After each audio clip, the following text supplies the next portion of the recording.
Suspense. And the producer of radio's outstanding theater of thrills, the master of mystery and adventure, William N. Robson. You will have difficulty believing what you're about to hear, but it is true. Names and places have been changed to protect not only the innocent, but the terrified.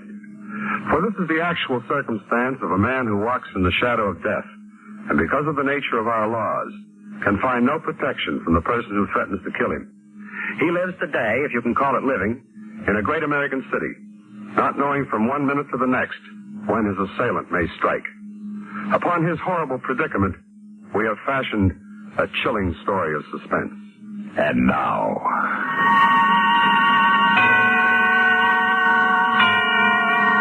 No Hiding Place, starring Jim Amici. A tale well calculated to keep you in suspense.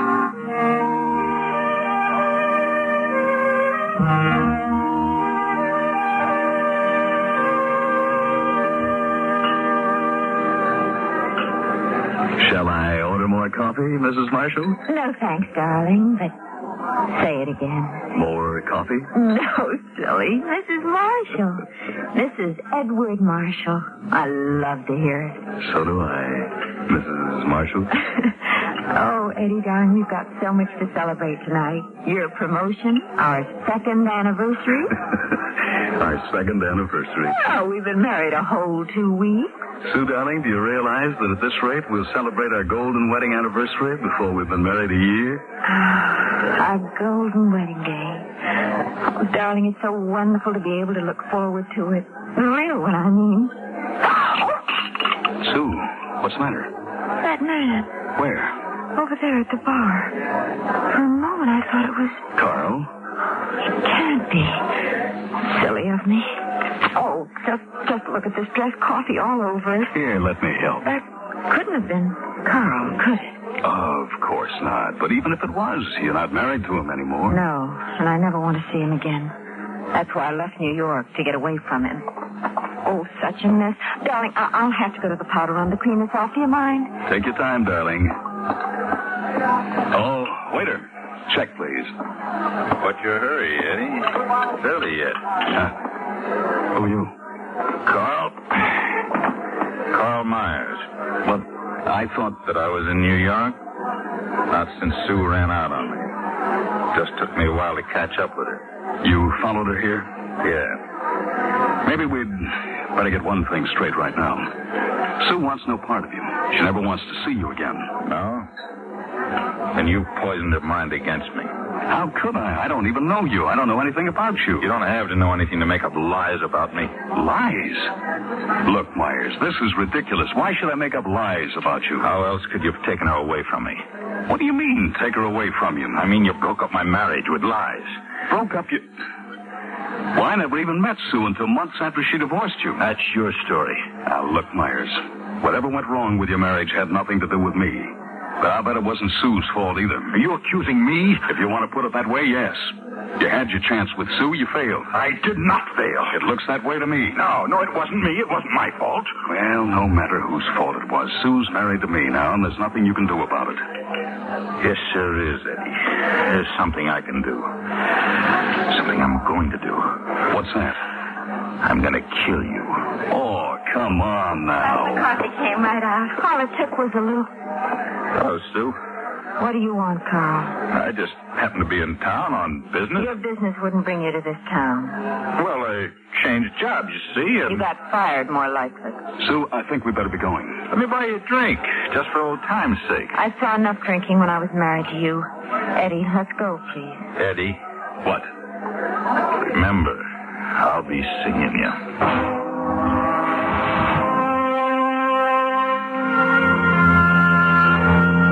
Sue nor I had much to say on the drive home, but I knew that she was upset. By the time we reached home, she had quietly torn her handkerchief to shreds. Hello, Louie. Good dog, Louie. Honey, has he been fed today? Oh, yes, I fed him at noon. Eddie, I'm afraid. Of what? Carl? He scares me. Now, you are being silly. Am I? He threatened to kill you, didn't he? Oh, he just been drinking too much, that's all. But he did threaten you. What if he did? It didn't mean it. I knew it. I knew I never should have married you. Hey, what kind of talk is that? Oh, Eddie, he's got some crazy idea that, well, every time I'd go out with somebody in New York after our divorce, Carl would get the idea that that man had broken up our marriage. He got so I was afraid to date anybody for fear that Carl would do something to him. That's the reason I left New York. I had to get away from Carl. And that's why you never wanted to talk about him. Well, I was afraid that if you knew, you'd get scared like the others. I was afraid that you wouldn't want to marry me. You don't think that would have stopped me? I love you, Sue. Oh, and I love you. But don't you see, that's why it's different this time. I wasn't married to those other men. Now Carl will be sure that you made me leave him. Honey, that doesn't make sense. Oh, it makes Carl's kind of sense. Darling, there's something inside him that keeps him from succeeding at anything. And when he fails, when he loses his job or his wife or even an argument, it's always somebody else's fault. He can't admit failure. He always blames somebody else. Honey, you've got to stop worrying about it. Eddie, let's go away. You mean run away? All right, run away. Where? You've already tried it and you've just discovered that it doesn't work. Besides, we don't have to run. If Carl gives us any trouble, I'll just go to the police. Oh, okay, Louie. Okay. I better take him for his walk. No, let me take him. Now, don't worry. Nothing's going to happen. We'll be back in 5 minutes.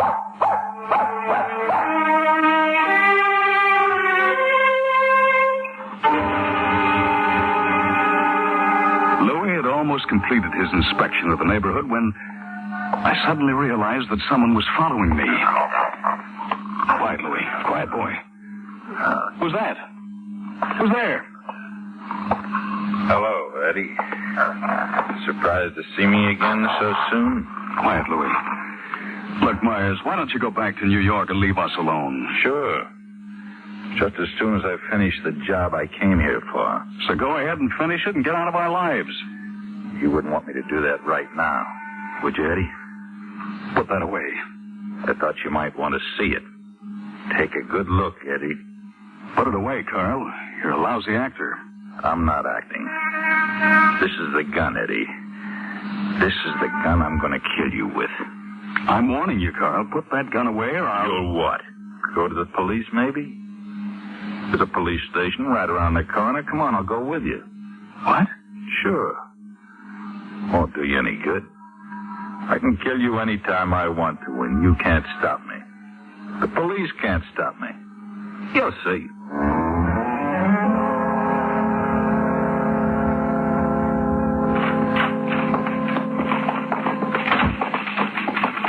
Sergeant, I need a little help.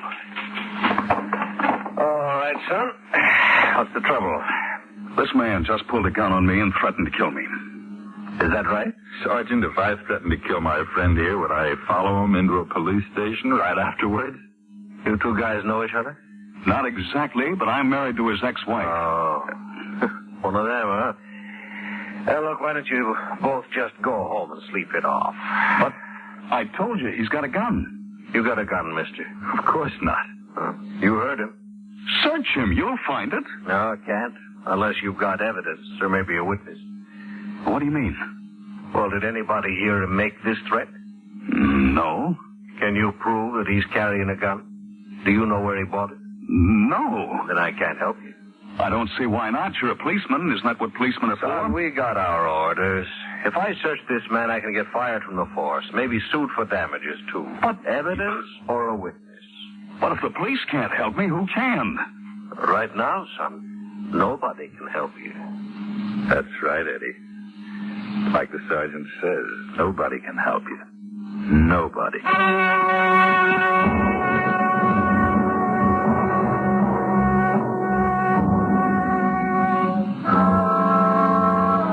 I couldn't believe what the sergeant told me, that no one could help me. But after all, he was only a precinct sergeant.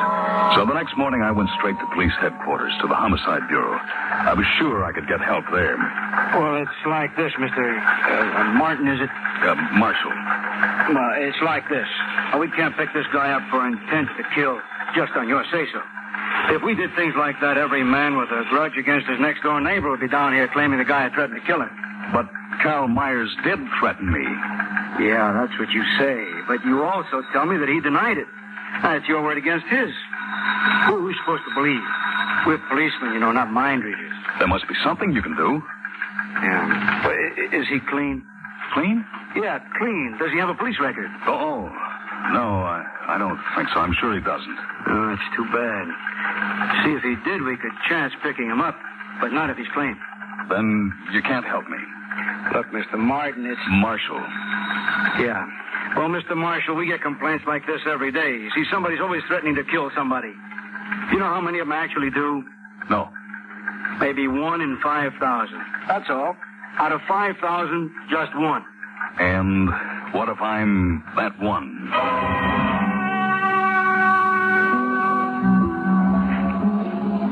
The detective had no answer to that question. A big help he was, sitting there picking his teeth while a madman stalked me. It was then that I thought of another possible answer. Carl certainly acted like a man who belonged in a mental institution. It might be just possible to have him committed. I hurried over to ask my lawyer. Well, what do you think? Will it work?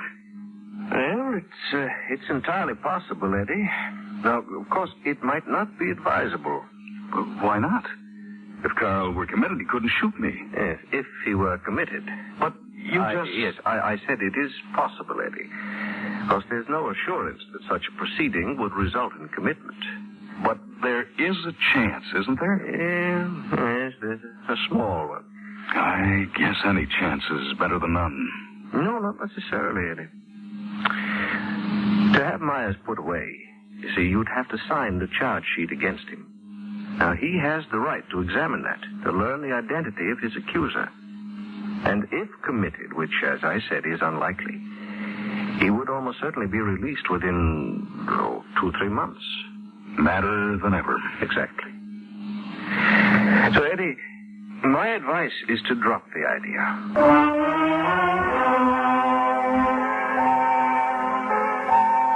And so another door closed in my face. But I wasn't through yet. There was a higher authority which could order the police to arrest Carl, the district attorney.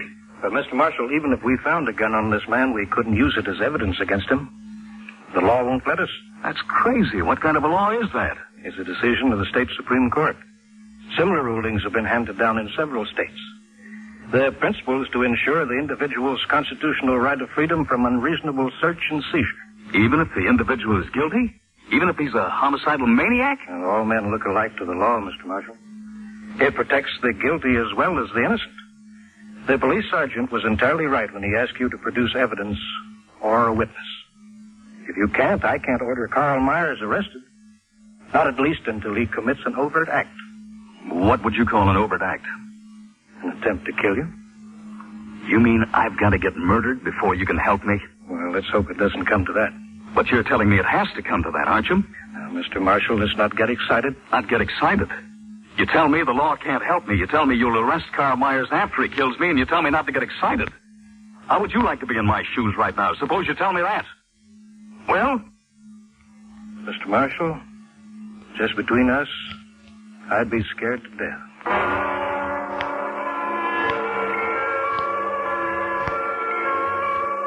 I had no place else to turn. Carl had been right. Nobody could help me. Nobody. As I left the courthouse, I felt I was the loneliest man in the world. I was starting across the street, wrapped in my own fear. Hey, you ought to watch where you're going. I could have run you down. Real easy. Are you... You're trying to hit me. Eddie, I just wanted you to realize how easy it is to kill a man. But when I kill you, it won't be this way. I wouldn't want you to think you were dying by accident. What do you say, Eddie?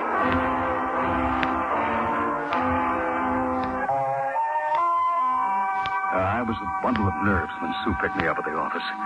So upset I had to let her drive.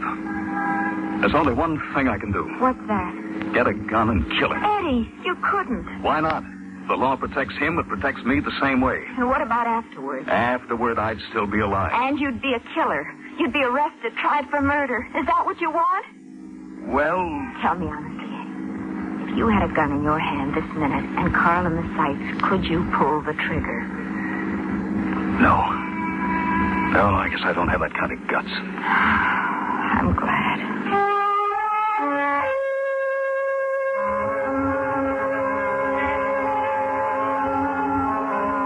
The situation was incredible. The 20th century civilization I lived in had suddenly turned into a chrome-plated, neon-lighted jungle. Its intricate system of law, built over 10,000 years, gave me no protection. I couldn't even protect myself, because I was too much a product of that civilization, too steeped in its moral code. As I nervously followed Sue from the car to the house, I realized that death could come at me unexpected, around any corner, out of any doorway. Oh, get the mail, will you, darling? Dinner will be ready in about 5 minutes. You're getting cold, cousin? Sue, what's the matter? Oh, no. Oh, Eddie, how could he? How could he kill a harmless little dog and leave it hanging from the thieves? Like an execution. Sue, it's a warning for me. No, Eddie, no. Yes, he means it. He's going to kill me, and I can't stop him. No, let's call the police. Call the police? I've been to the police. All I can do now is run. Eddie, don't go out. Please, you're safer here. No, maybe he's still here, hiding, waiting for me. I can't just sit here and let him kill me. I've got to run. I've got to get away. Eddie, come back. Come back. Eddie!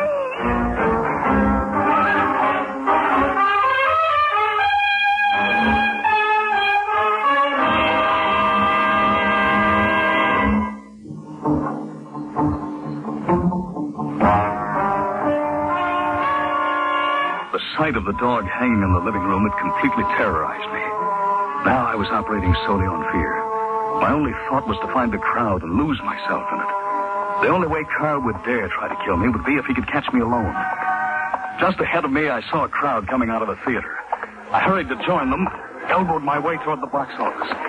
Inside, I'd be surrounded by people. I'd be safe. One, please. That'll be $1. Carl. $1, please. Oh, it can't be. It can't. Don't hold up the line, please. You want a ticket or don't you? I backed away from the window in horror. Through the glass, the ticket seller's face, Carl's face, leered at me. I turned and ran. Can't be Carl. It is. Am I going crazy? I can't take a chance. I've got to get out of this neighborhood.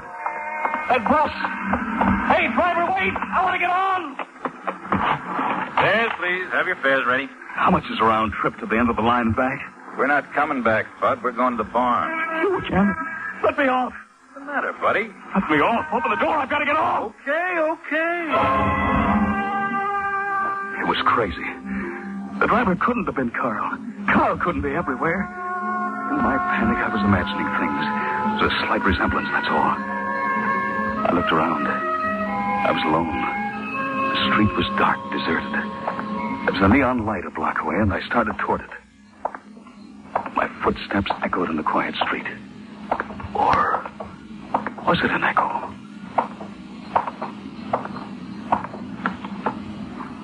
Carl?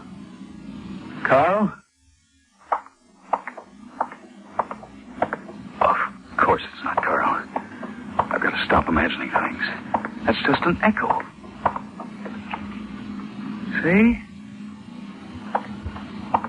Just an echo. There's no one following.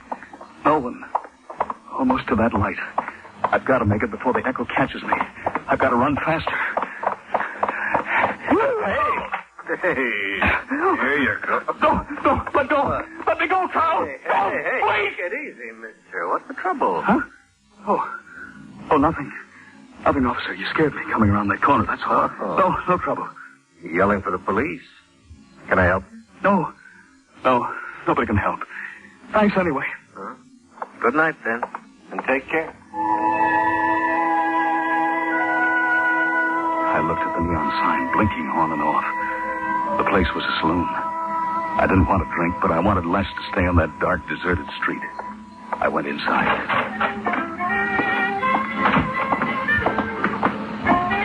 What will you have, mister? A cup of tea, please. Tea? Hey, look, we got booze and we got beer. Which have you had? Oh, I guess booze. Yeah. Yeah? Small glass, isn't it? Oh, we got bigger? No, thanks. This is adequate. I'm glad somebody thinks so. Another one? Thanks. Guess I will.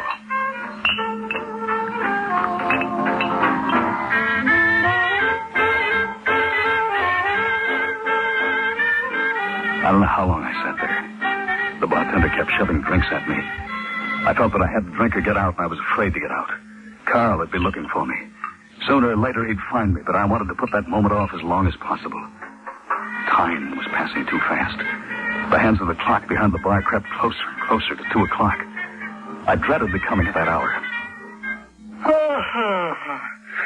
It's closing time, bud. 2 o'clock. Give me another drink. I'm sorry, I'm closing up. But you gotta let me have another little drink. Look, you had enough. And besides, I lose my license if I sold you a drink after hours. Yeah? Well, let me tell you a story then. The funniest thing happened. I'm sorry, mister, we're closed. That's all right. I was just looking for my friend here. Carl. Ready to go, Eddie? No, not with you. Oh, now, come on. Eddie, it's late. Well, I'm sure glad you showed up, mister. I hate to see him leave here like that without somebody to steer him home, you know what I mean? I know. We have this problem with him all the time. Bartender, he's lying. I don't drink, honest. Oh, sure you don't. Please, he's gonna kill me. Is that right? Come on, let's go, Eddie. No, please, don't let him kill me. Give me a hand with him, will you? Sure. Hey, glad to get him out of here. I gotta close up. Come on. Oh, he's gonna kill me, I tell you. He's got a gun. Does he always get this wild? Yeah, usually. That's why we try to keep him from drinking. You know how it is. Oh, don't believe him. Boy, I sure do know how it is. Well, here he is. Good luck. Bartender, don't go away. Don't leave me with him, please. All right, Eddie. Let's get it over with. Into the alley there. Everything working perfectly for you, isn't it, Carl? Sure it is. Into the alley. All right. Go ahead, shoot me. But what'll that prove? You'll still be a failure. What? You can't face it, can you? How many husbands of Sue's are you going to have to kill before you can admit you're a failure? I'm warning you. Don't say that. Go ahead, shoot. Add another failure to your list. I'm not a failure. I am not. Hey, what's going on there? Get back. Get back or I'll kill you, too. Drop it, mister. No, get back. Get back, Cover. He's dead, officer. Carl's dead. Yeah, it was him or me. Mister, do you realize that crazy guy could have killed the both of us? You ought to be more careful, the friends you pick up in bars.